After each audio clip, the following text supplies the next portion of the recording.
Kandina Jataka. The Bodhisattva was once a tree fairy.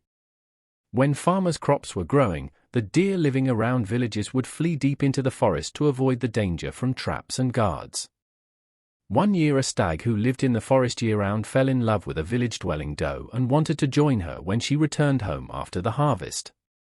She told him not to come because he was ignorant of the dangers there, but he was so in love he ignored her advice. During the period when the deer returned from the forest, villagers would sit in hiding to shoot them.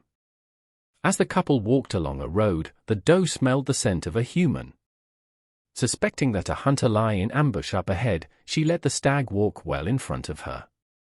He was killed with a single arrow, and the selfish doe fled to safety.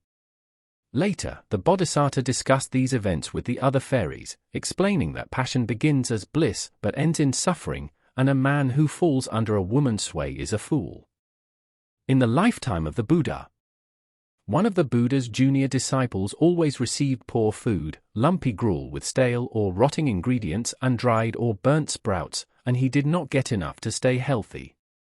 He started to return each morning to the wife he left behind, and she gave him delicious rice with sauce and curry. This made him miss his former life, and with her encouragement he decided to leave the Sangha.